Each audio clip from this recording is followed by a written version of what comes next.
name is Leon Maultsby, and I'll be your moderator for this afternoon. I want to welcome you to our fireside chat, a new state of mind, a modern approach to making it happen through spiritual wellness and empowerment.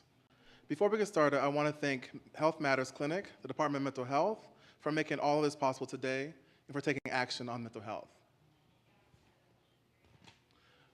Today on our panel, we have two great speakers. One, Broderick Hunter, welcome. Broderick Hunter is an American model and actor. Hunter started his modeling career in 2011. He has since starred in editorials for various publications, including Cosmopolitan, Maxim, Essence, Vogue Paris, Italian GQ, as well as Ebony 100 and People's Magazine's Sexiest Man Alive.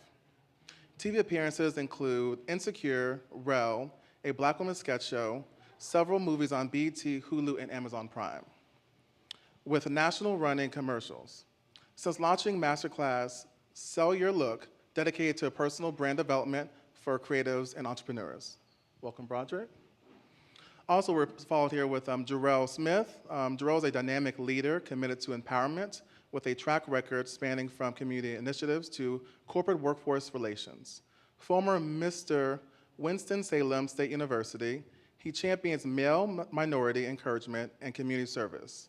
Jarrell's career has seen him fostering opportunities for inner city youth in Chicago, managing workforce relations with major companies. Transitioning into media productions at Viacom, he contributed to iconic TV shows and notable Hollywood events, igniting a passion for creative expression. Currently pursuing a master's in in-depth psychology, Jarrell explores the profound realms of mental health, enriching his work with new Eon. Again, welcome, gentlemen. Before we get started, I want to talk about how are we doing today? How's your mental health for today? Broderick? Great. Everything's been really good today. Good, good. Jarrell? I'd say the same. I'd also say that I'd also be lying if I didn't say I was a little bit nervous, but I like to use that because that means that I'm allowing something that's greater than me and relying on that as opposed to myself. So I'll go with that. Thank you for that. Yes. Thank you, everyone else as well, for being here and everyone watching online as well. Jarrell, do you want to kind of talk a little about the importance of conversations like this being had with Black men and mental health? Absolutely. I think that there's definitely a lack of that. So to have you on this stage and to have Broderick and myself on here to truly talk about it, it's definitely something that's truly needed. And to have everyone else here to listen and to be a part of this conversation, it means more than you all know, and being able to execute this on a higher level, to share it, I'm truly grateful. Absolutely. Let's go and get started and talk about like mindset and mental health, right? So how would you define, Jarrell, mindset? The way that I would describe mindset is someone's approach and how they go about life and how they perceive life. So for an example, myself, I take life from an approach of mental alchemy, where no matter what's placed in front of me, I'm able to turn that base metal and turn that into gold. Understanding that no matter what the situation is, there's always something good that can come out of that. Absolutely, absolutely. And we think of that and that concept, and I think there's a growing conversation about resiliency, right? So in terms of mindset, how does one build a resilient mindset? I would say having control over your mind, being in control of what comes in and what comes out, being patient with yourself, and being present. Absolutely, thank you. Broderick, naturally you have a very high-pressure job as a model, actor, entrepreneur as well. Have you seen a difference in your life from having a positive mindset versus a negative mindset? Yes, absolutely. I've seen many parts of my life where having a positive mindset and having a negative mindset has an effect on the body and how you think and how you process certain events and opportunities. So being in my field, a lot of that just comes with the experience of meeting and seeing people and how they receive you. So I would give an example of like when I was first going to castings or getting approached for an opportunity, a negative mindset I would have was like, oh, I might not fit this job or this category or this thing that I'm trying to see myself in. And what that would do is it would already give me a negative connotation of taking myself out of it where I can't be received in a way that I would want to be or expect to be. So I changed that type of way of thinking the more I started going about seeing myself as, oh, this is an opportunity for me to meet somebody new, or an opportunity for me to be received in a way. So I would say just changing my thought process and approach to how I would go about things and how I would feel about going about them, changed the way how I would be in the environment. Even just going into the photo shoots or going on the set just builds a certain level of confidence. Absolutely, absolutely. And with that change you went through from negative to positive, how long did it take? Was it an overnight thing? Did it take years, months? Like, what was that process and journey like for you? That process was definitely egregious. I mean, but the concept of time is that's a whole different conversation of relevancy. But I would say that it definitely took a lot of different seasons, because in the acting and modeling industry, it goes by seasons. So like it's campaign season, this is commercial season, this is TV, TV show season. So I would say that the more and more I was exposed to, like, the pilot seasons and seeing what I would get from those things, it would change the way I would go about it the next season and the next. So I would say it took about maybe 4 years until I really got my sense of understanding where I'm at and what I'm doing in that field. Thank you for sharing that. Drew, anything about mindset in terms of how you cultivate a positive mindset? Again, I think that I would share just as it relates to the mental alchemy and being able to choose my thoughts for myself. I'd also say that I have a very rigorous filter system. So my approach to life and my mindset, it goes with consumption, right? So that's not just the things that I eat that controls my healthy mindset or my healthy body, but that's also the things that I listen to, the things that I see. And it's not saying that everything has to be pure, but taking it in dosages and knowing how much of it I can. For an example, there's certain music that I can jig to and I can vibe to in my car that probably will never get played in my house, because that's my mechanism and it protects me. It allows me to have a safe haven to protect my mind. Absolutely, and I think mindset is a good segue into like excellence and greatness, right? I think people talk about people who are masters of the domains, they have a really good mindset. So for Jarrell, for young Black boys and men yearning for greatness, what strategies have worked for you that can be recommended to boost your confidence and self-esteem in pursuing their dreams? I think one of the biggest things that have truly helped me with my confidence and self-esteem is learning that everything is internal. So the way that I perceive whatever impression that comes upon my mind, that's based on me. So how do I feel about myself? Do I love myself? Does this outfit look good to me? What is it that I think about these things, and leaving it up to me as opposed to having it to be something that's outside of myself. And that too is something that I find to be a personal empowerment, because now I'm not allowing something outside of me to dictate how I feel or what brings me happiness. Absolutely. Definitely helps. And I think as you talk about self-esteem and things of that nature, sometimes it's easier if you're not so public-facing, right? Yes. But for you, Broderick, you are in the public eye, a lot of Instagram followers, the work you do. How do you cultivate self-confidence and a positive self-image with so many pressures coming from society in terms of what it means to be either a Black actor, Black male actor, Black model, entrepreneur? How do you navigate that space? Jarrell and I have actually had this conversation a few times in terms of separating the public from yourself and being in those types of spaces. So when I'm looking at myself as, okay, a public figure, I'm obviously playing a role, and I'm getting attached to what the, I guess you could say, what the perception is of me. And sometimes as an artist, we can get lost in the things that make us and make your audience proud, or make everything else, but you forget kind of what's fulfilling you. So the more I started doing the work on separating my craft into putting it into the internal work and seeing what are the things that trigger me on how I deal with rejection, or how I would deal with being in the present state of just being where I'm not necessarily okay, or I am feeling a little more balanced, just being in those present spaces where I'm able to know actually who I am at that time internally. It does help me in terms of building my confidence in terms of how I would see myself going about the day going forward. So being an artist, I guess you could say, is one of those things that it comes with attention and it comes with a lot of things, but this is something that, you know, I sign up for.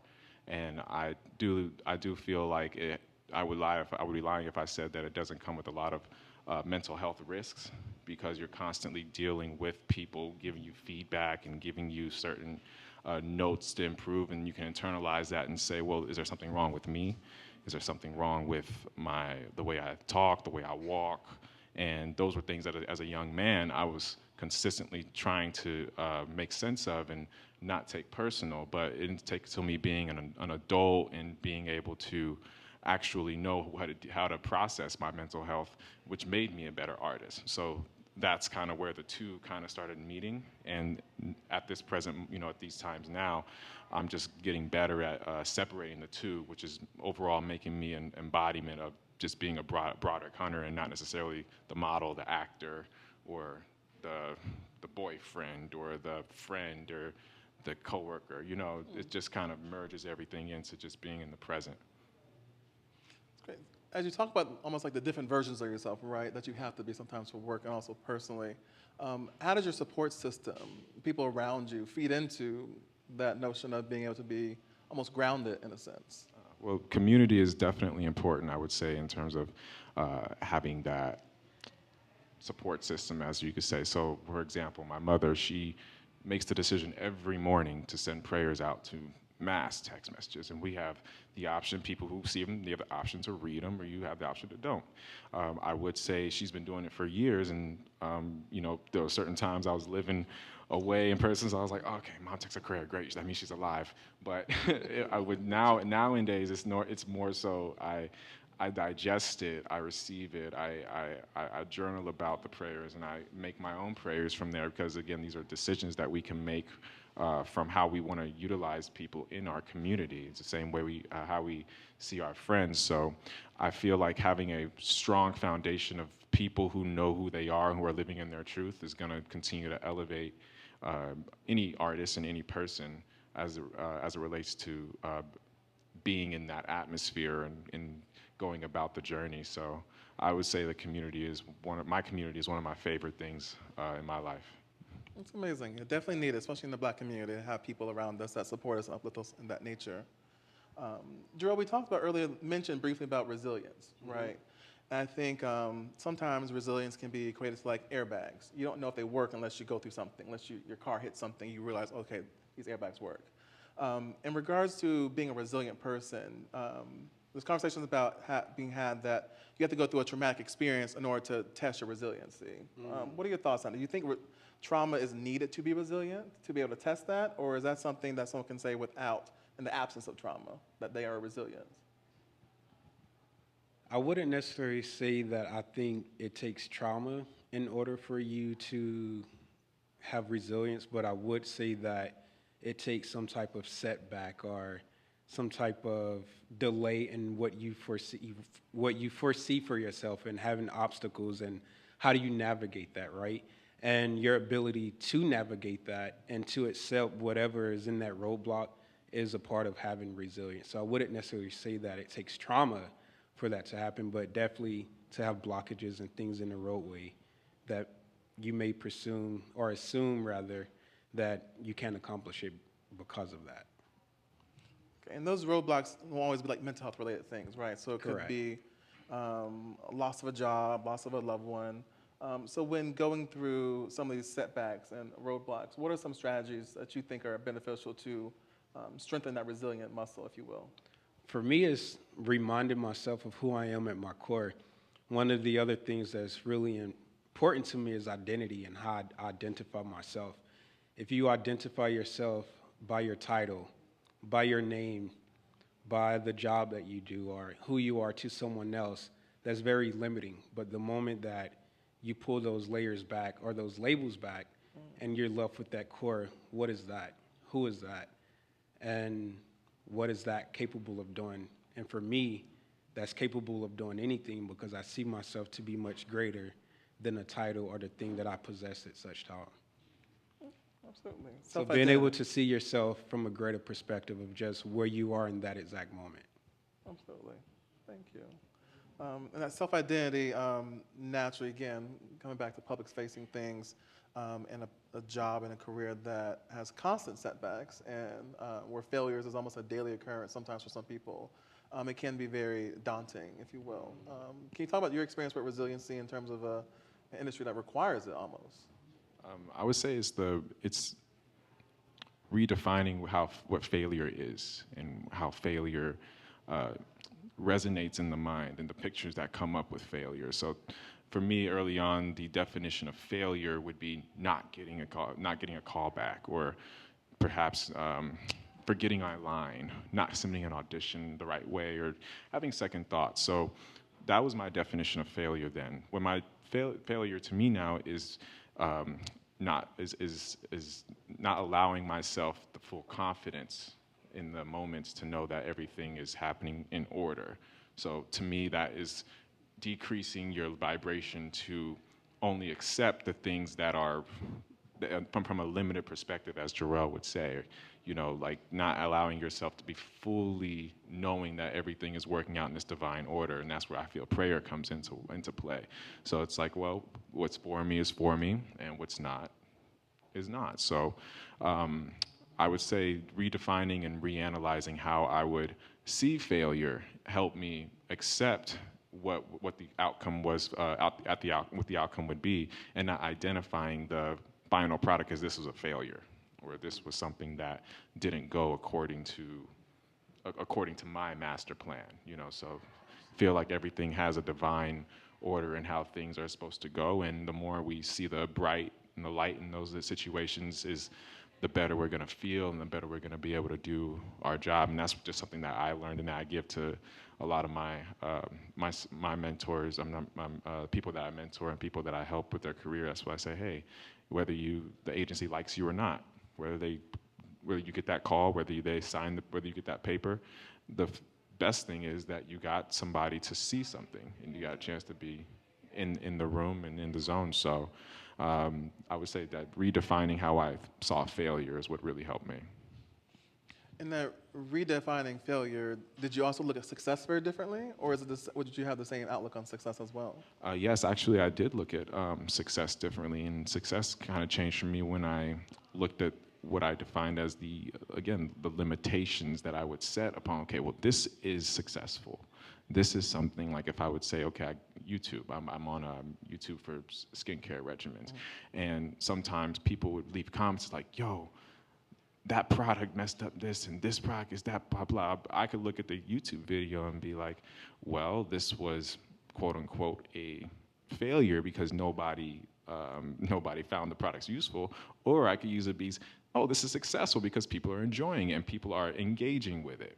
So when I was on those types of, and stepping into that realm, success for me in that space was like, well, people are obviously paying attention and engaging. So therefore, that is something that I saw as successful. Where in the past, I was like, dang, this video was not a success. I got to delete it, or I got to make something, do some changes. So I would even say something as like, getting a role on a TV show. If I was having the mindset to say, well, I only deserve to be the star of the show. I deserve to be on I should have my picture on the billboard. Why does so and so get their picture on the billboard? This wasn't a successful show run because I'm not in the highlight. When the fact of the matter is, it's like, no, you're a part of a moving system. So even taking the small roles and stuff like that have helped me vibrate differently in those spaces where we say, yeah, this is a huge success. Where in the past version of me would have been like, dang, I didn't get the lead. So this wasn't a success, or I don't want the job because it's not the lead. So again, it's like perspective of how you want to move about your career, and how I learned to move about my career in terms of defining what success actually meant. That's powerful. And I think as we talk about success, I think sometimes self-affirmations work as well in terms of being able to praise yourself when you get something like a role that maybe you might not have always wanted, or maybe a job that you wanted. But how do you, is there any techniques that you do to praise yourself regardless of the level of success it is? Like, how do you make sure that you're still giving yourself flowers in those moments? I think honoring myself in the moment and understanding what it is that I want in a given moment and not just what I want in the future. Because one thing that, as I look over my life, I always come to the place of understanding that, wow, like, I really want this car. I can't wait to move, or whatever the case may be. And that may put me down for a few days or maybe even a few weeks. But then there's this one day where I'm thinking and I'm just like, wow, this moment here is actually a moment that I once prayed for. So understanding that maybe it's a matter of God still delivering on things that I once prayed for, as to why I haven't necessarily received the things that I'm asking for tomorrow or expect it to happen by the time I wake up, you know? And I think the other technique that I found to be very valuable is journaling, right? And I say that because I have different methods in the way that I journal, and one of them is very affirmation based. And I journal in a way that I'm speaking about the characteristics of the higher self of me and what he possessed in order to have those things that I'm looking for. So as opposed to it just being, I am resilient, he is resilient, he is peaceful, he is calm, he can manage the things that is given to him. And truly being able to go back and read that, it's almost as if I'm reading about the character of the self that I need to become, or that I am becoming, to have those things in my possession. It's manifesting almost. Yes. Okay. And you talk about when you acknowledge things that you prayed for, so things you wanted. But what happens when you have challenges? How do you face those challenges with grace? Have there been any times where you've had a particular challenge that you've had to face with grace? Absolutely. And again, I think that just depends on how I choose to perceive it. So in that moment, it very well may come off or appear as a challenge, but being able to see it from a different perspective. One of the things that I share with Broderick a lot is when you think about traffic or being in traffic, right? Everything is chaotic. Like, it's chaos because you're in it. There's somewhere that you're trying to get to, and it's just like, I need to get to this event, or I'm going to be late because I have to speak at 4 o'clock. That very well was almost me on the way here. But then I realized, again, my perspective, let me actually look at this from the mountain view. So now I'm actually sitting on a mountain looking down in traffic. And when I see myself from that perspective in the car, everything is in order. Everything is synchronized. There's no one going super fast. There's no one that's late. Everything is in perfect order. So if I can see myself from that perspective, as opposed to the perspective of being in the car, then that challenge or that difficulty doesn't really appear, you know? So again, I think it goes back to the mental alchemy component of just how you think about what's in front of you at that moment. The other thing that I would say is that the future never comes to you as a future moment. The past never comes to you. It has never happened to you as a past moment. It only happens in the present. So the more that you can face what's in front of you at a given time, all other perceived issues doesn't really exist. They're only in the mind. So if you can take that 2 seconds at a time, 2 minutes or 2 days at a time, what's important right now, or what issues are in front of me right now? If there aren't any, great. If there is, what can I do about it? Do that. If there isn't, then there's nothing to do. There is no issue. You're creating that, so don't create realities that you don't want to exist. Is it easy to get into that grounding mindset? Is there like a tier almost to where you get into it before you start spiraling in terms of really like panicking about a situation like traffic? Because we know LA traffic could be really bad. So how do you tap into that sooner than later?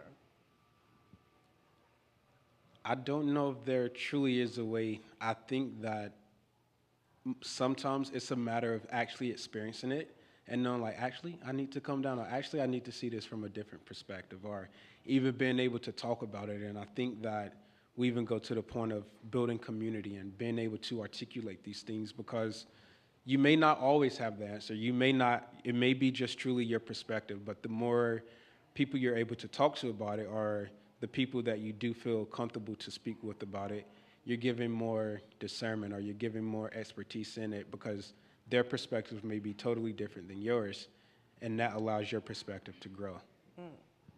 Thank you for sharing that. Absolutely. Broderick, when we talk about, I think, when we think about like black men, vulnerability is a real big thing. We always talk about emotions and things of that nature. For someone who has to tap into vulnerability and emotions, how do you deal with the balance of vulnerability and strength when dealing with personal and professional challenges? How do you tap into that and tap out? I feel like experience is the best lesson because your body and spirit will always respond. And if you listen to it, you're going to get much more value out of thinking that you're doing everything to fix something or make it right, you know? So I feel like when it comes down to having like self-awareness and building that self-awareness, it teaches you more on things that fit internally and how you can sit with yourself and things that don't make sense and how you can maneuver out of those and avoid those things by just actually thinking and understanding yourself differently in terms of what will work and what doesn't resonate. And that, along with what Jarrell says, goes with journaling. How do you actually feel about this? How do you really want to analyze what it is that's going on or what has happened or what is happening? So I tend to value what I've been able to do for my career. I've tend to value the understanding of myself when it comes down to being honest and being upfront and actually not holding any blockages that would allow me to live in a way that isn't truthful, isn't within my natural self. So that within itself is a discovery, and that's just a natural progress. I feel that happens with time and age, but when you listen to yourself more and you understand where you are as a person, I feel like that's the best teacher. I wanted to add to that as well, because you touch on a really good point in terms of like honesty and feelings. And I think specifically, even as it relates to black men, I don't know if we truly sit with our feelings enough to be honest with ourselves about how we feel. And I think that alone is a blockage from allowing us to truly experience what it is, because we're not honest. At times, we cannot be honest with ourselves and exactly how we feel. I think that we've been conditioned to be able to truly know how to express anger.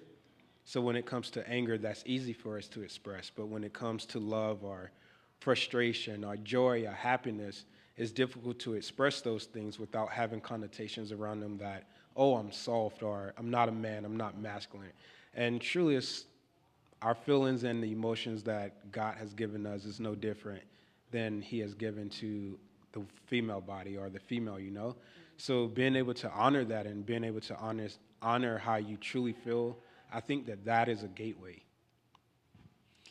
I think we're talking about age a little bit and learning different things. We talk about strength as black men.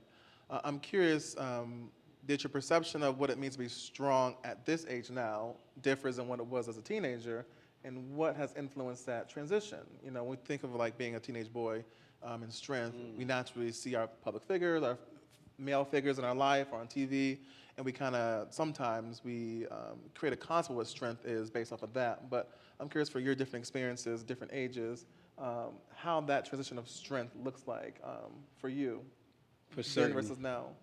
I would definitely say that it's been a change, and a significant part of that is listening to myself, right? And that sounds so easy, but it wasn't, especially when you have so many different voices in your head, and all of them are not you. There's so many people that maybe there's a teacher that have shared, like, you're never going to be good enough. Like, so now you feel weak because, like, you're never going to be good enough. Maybe your father told you, like, you're not strong enough. Like, you need to toughen up or whatever the case may be.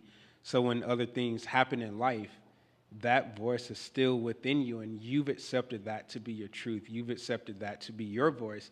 And I think that the amount of time that I'm able to sit with myself, when things come up, I ask myself, who is that, you know? Because I wouldn't tell myself that. Or would I tell myself that? Where is the root of this coming from? Who told me that? And when I'm able to pinpoint where that came from, I'm able to send it back with love and with grace and with resilience. And that's how I free myself from that. And now that doesn't exist anymore, because now when something comes up, I know that voice, and I know my voice, and I also know the Father's voice. What about you? How's your experience been with strength as a teenager to now? Well, see, my upbringing consisted of sports, a two-parent household, um, physical strength, having strength with your words, confidence, stuff like that.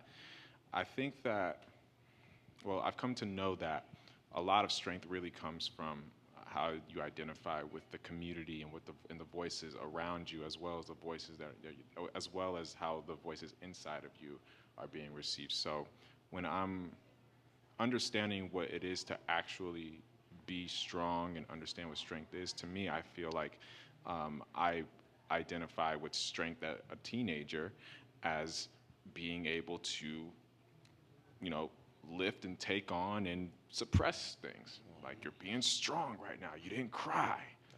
You didn't let that injury mess you up. Blah blah blah, all that kind of stuff, right? So now, stepping over into both my current and a few versions of myself previously, my identity of strength really started to change once I got into relationships, and I started seeing what it looked like to not only be strong for yourself, but be strong for others, and how that was being receptive, and what that really does to the psyche, and how you internalize those types of feelings. When you take all that into consideration, when it comes down to experiences and my personal experience, in the present moment, I would say a lot of my strength is really found through prayer and God, and understanding those messages and keeping that passage clear. Because when you have strength in your spirit, and you know what that sounds like, when that feels like, you're always in a direction. And I would paint that picture as let's say we're going to traffic, right? And you got somebody who's sitting in, you got like a street, and it's got like 4 or 5 different directions, and all the cars are trying to go this way, that way, that way, and then you got this one car sitting there trying to make a decision off of what direction to go, and it's blocking the traffic from going around, going in and out, right? So what it looks like after you get behind that car and you go in front of that, you might look back and be like, dang, what is that guy doing? And then you go about your business. We don't know whether or not that car found its way or not. But the next time you may see that car, they may be zipping through. They know exactly what they're doing because they have a sense of direction. There's strength in choice. So I look at myself sometimes as when we talk about, traffic and such, as like, okay, how strong and how sure are you in the direction that you're going? That way, when you know wherever you're going in that direction, there's no blockage, because you're not keeping a version of yourself back there or say, wait, should I have made a left over there? Should I have actually stopped? Should I have even gone at all? So, and sometimes you got people in the car, sometimes it's just you. But when you have a sense of direction, I feel like that's always going to be a strength barrier in that. And I feel like God is the perfect sense of direction when it comes down to dealing with strength and knowing confidence. Absolutely. Earlier you mentioned community. We talk about support systems and things of that nature. In order to, also in LA, I think you need a community, because LA can be very lonely, in different capacities you might work in. And I think having an authentic community means you have to be vulnerable with them. And as black men, like we talked about earlier, that's not an easy thing to do. How do you allow yourself to sometimes bring down some of those walls for family, for friends, for people in that support system?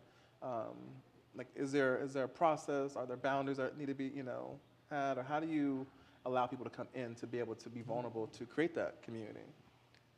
I think that one of the most important things when it comes to vulnerability is your ability to show up in honesty, and for you to allow the other person, organization, whether that's where you work, whoever you're doing relationships with, to show up as honesty as well.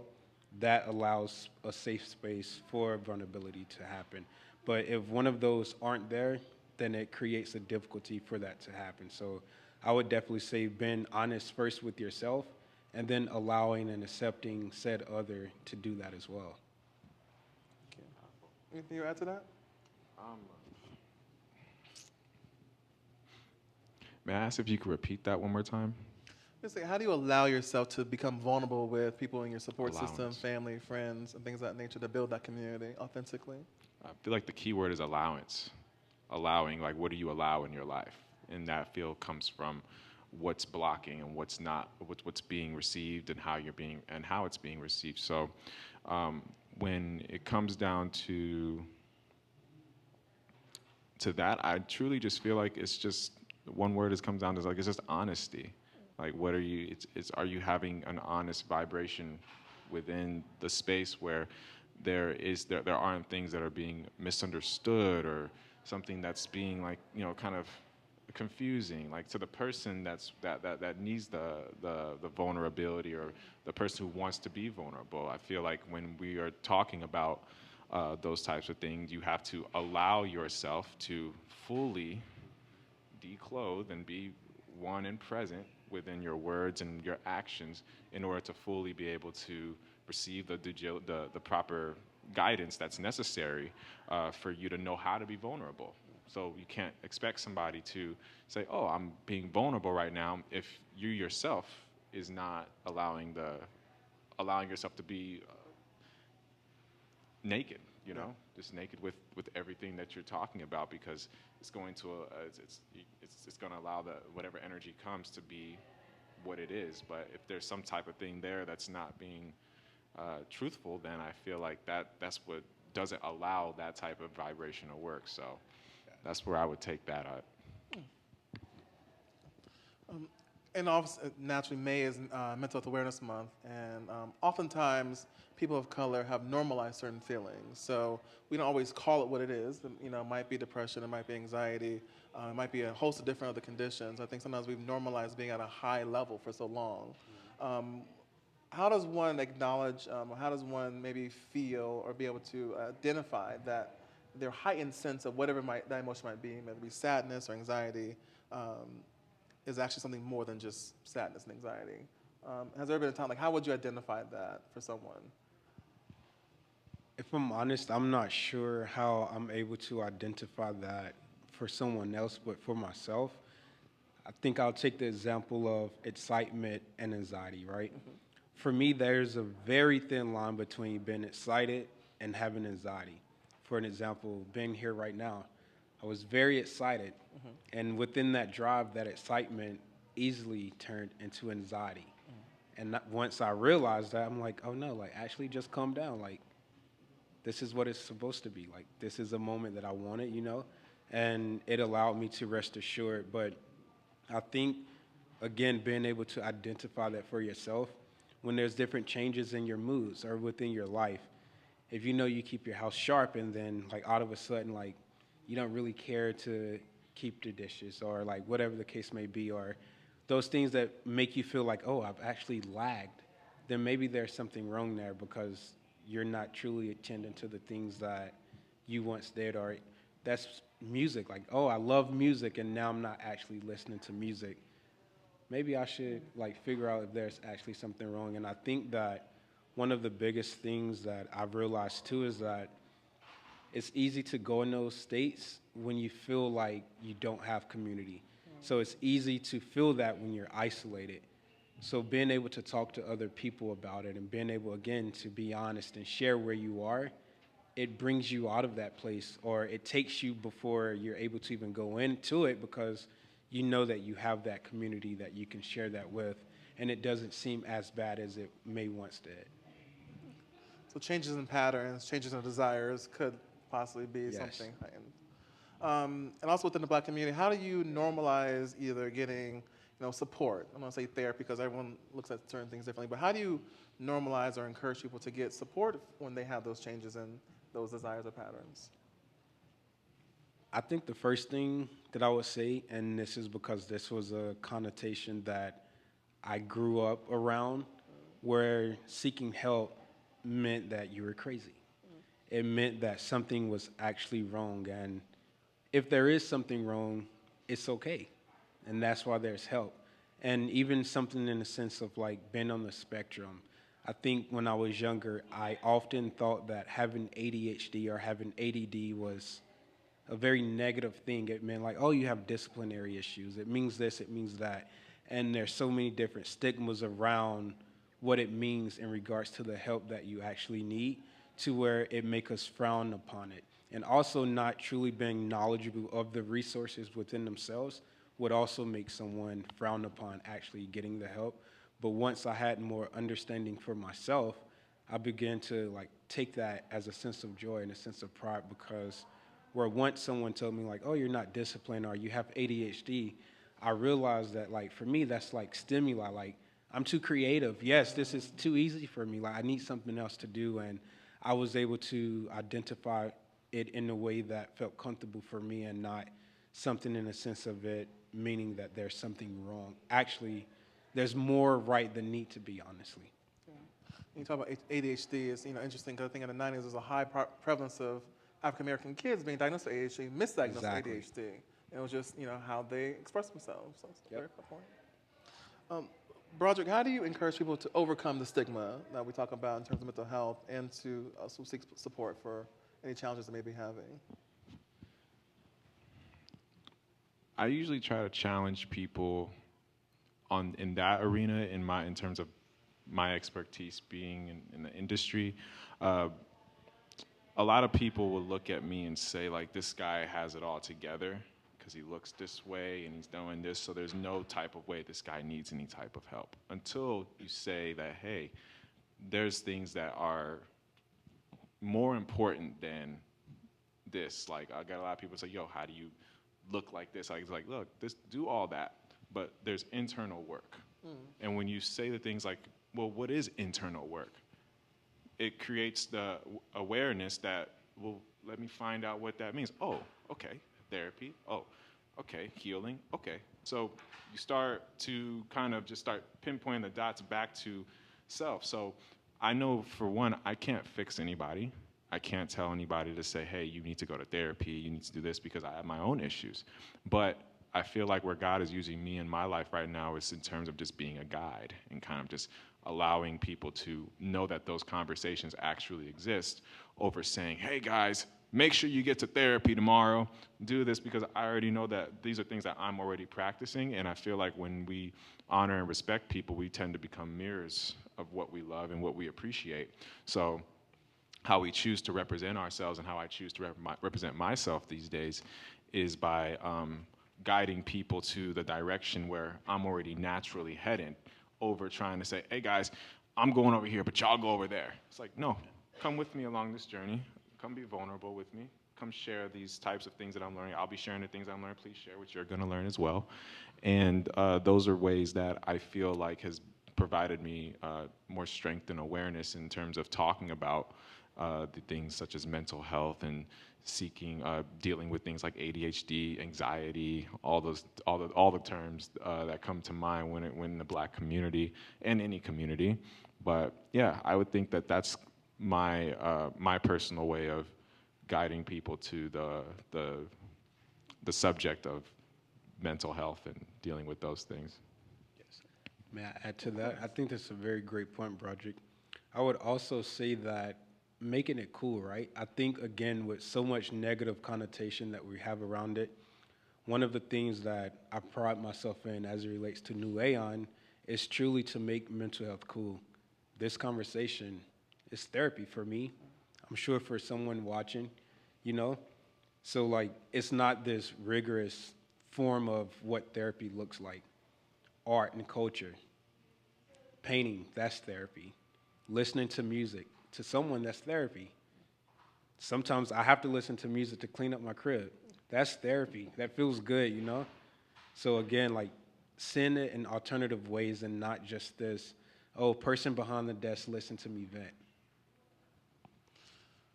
Talking about like generational things, when you talk about listening to music to clean up your crib, it reminds me of like growing up and your parents are playing the music Saturday mornings and you're doing the things and cleaning and making the beds.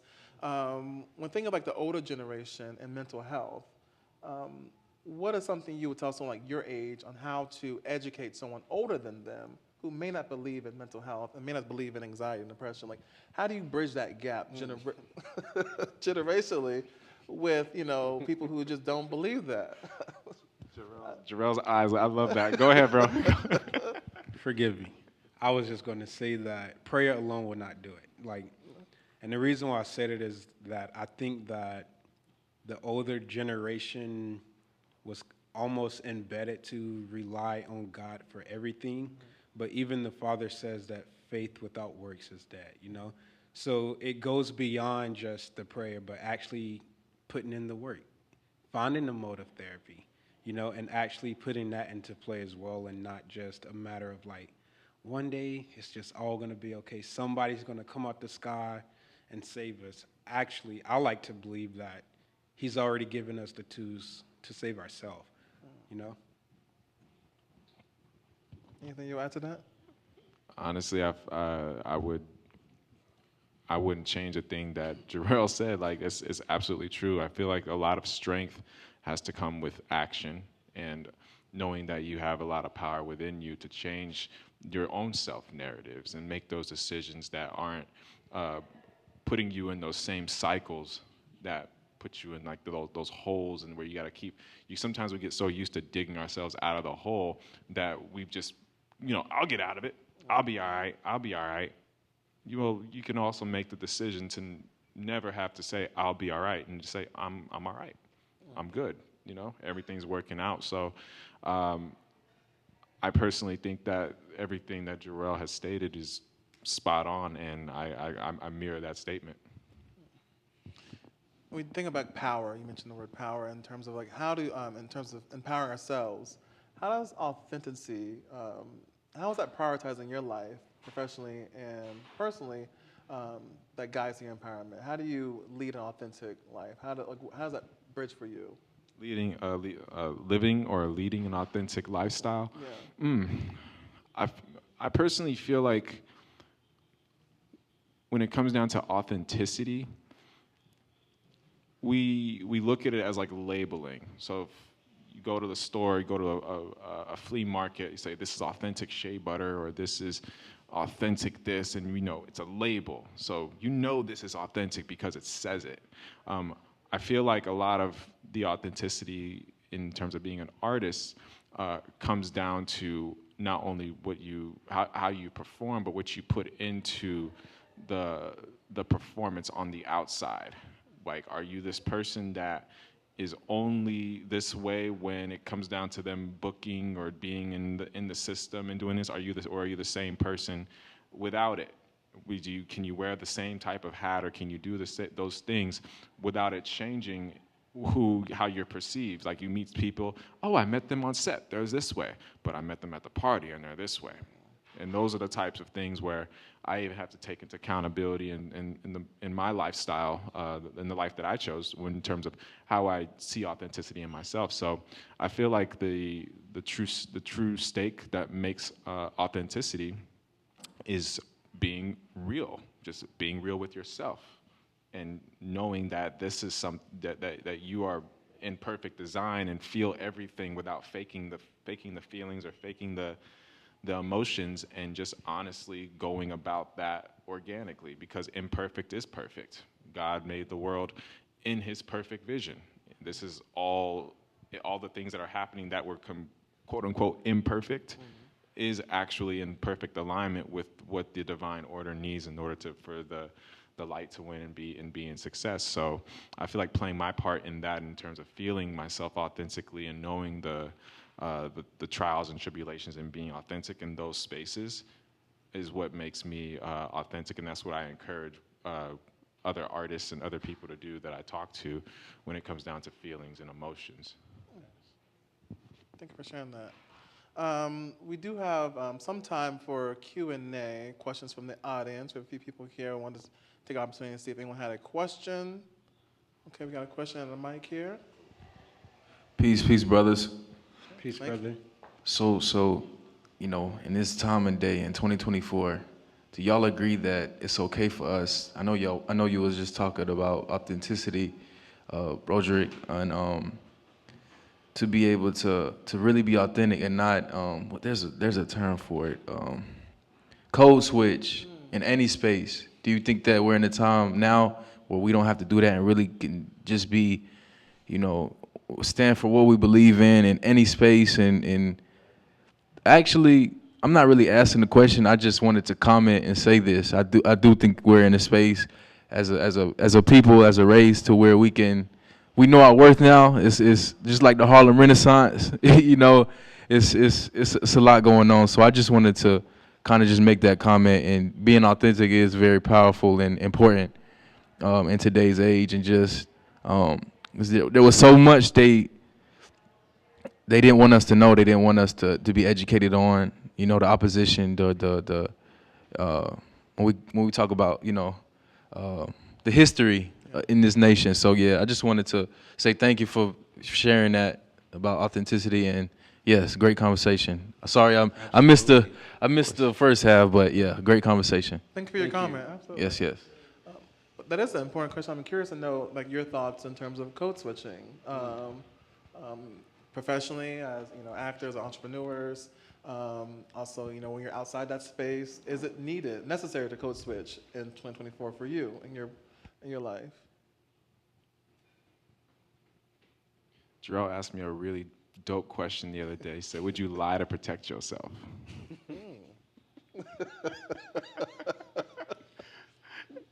And I'm gonna be honest. My original answer was, no, I wouldn't. And then he's like, I would. But then again, here's the beautiful thing about when that is, because when you're able to be honest in every situation, you're able to learn the other perspective. And you're able to understand the duality of everything has to coexist, the unstoppable force meeting the immovable object. And it doesn't necessarily change or shift the way a person is or how it can be perceived.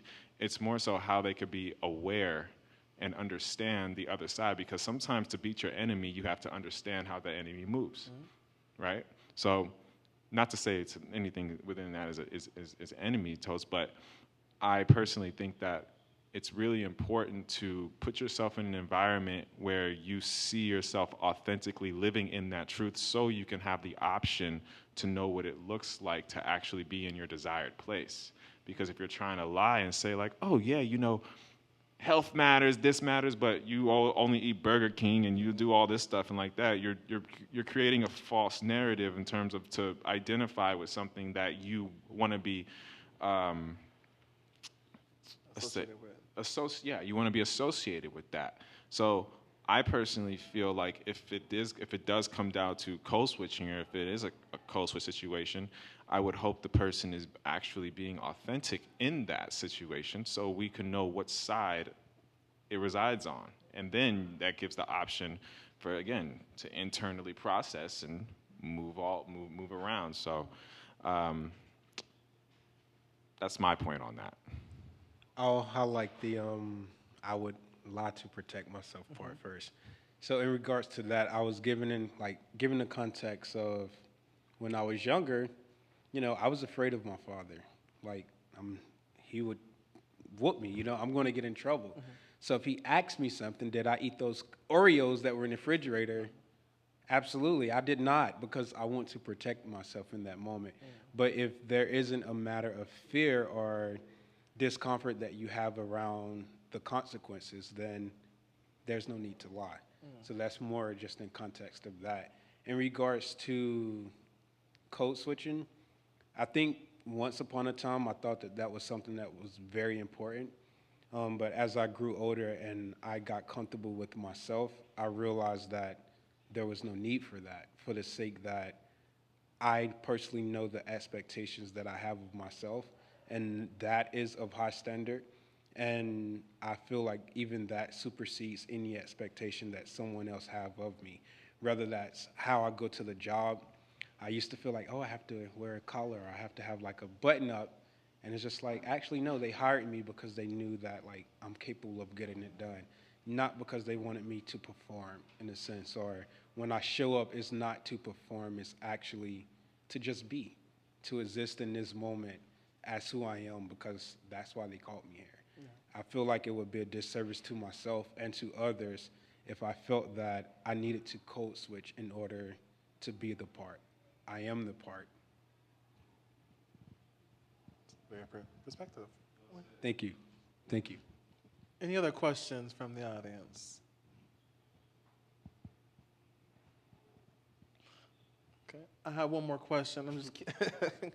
I am curious, and I think maybe picking either a younger version of yourself or an older version of yourself of like what would be a message or something you'll hope that that future self or previous self would learn. Me first? Either one.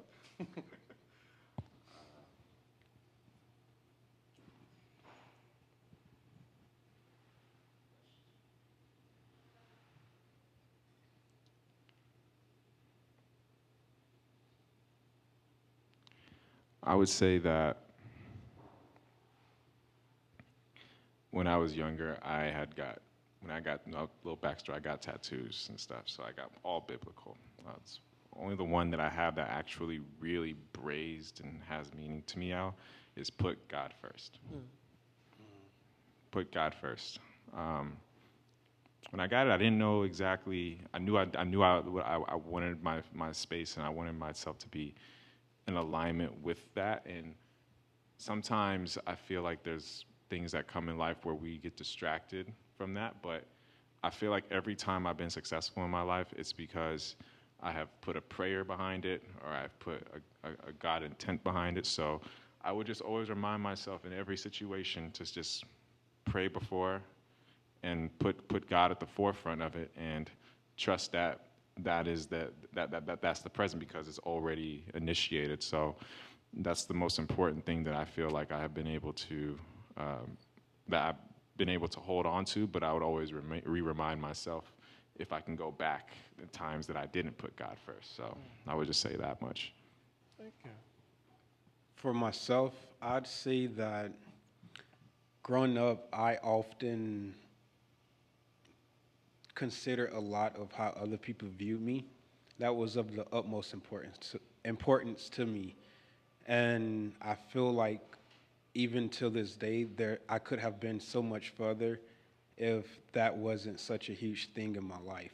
Rather that's them like, for an example, being in college, I was ahead of my university. So it made me feel like I couldn't make a mistake because all eyes were on me. And that led to an idea of myself that I needed to be perfect. And one of the things that has been heavy on my mind like the past few weeks is this idea of perfection. And what does that truly mean? The more like I began to sit with it, I started thinking like perfect means to be without, to not be without. And I'm like, well, that also means whole. So then I started thinking, forgive me for those that may be deep into religion, but I said, I don't think Jesus was perfect. And the reason why I said that is because I don't think it was a matter of him being perfect. When we think of perfect, we think like, oh, he was great, he was good. I think that he was whole. I think that he didn't hide necessarily from his shadow or his darkness or whatever the case may be. It was all of who he was, and that was what allowed him to be used by something that was greater than himself. So then I began to think about the analogy or the story where people share that, oh, well, Jesus wasn't friends with good people. It was always like the bad people. And I began to think, well, maybe that's because they were whole. Like they accepted the parts of themselves that most people try to hide and put on like as like, oh, I'm perfect. Yeah. So I bring that back to see that I would tell myself like it's not a matter of like what other people think, accepting all of myself and not just the parts of me that are comfortable to accept, but all of them. Thank you for that. Absolutely. I want to thank everyone that's here, also people watching online. We also want to thank Health Matters Clinic as well as Department of Public Mental Health. Also, thank you, Broderick. Thank you, Jarrell, for sharing your stories, your testimonies, and your tools in terms of how you've been able to get to the place you are with your mental health. Again, thank you all for watching. It was a great conversation. Thank you. Thank you.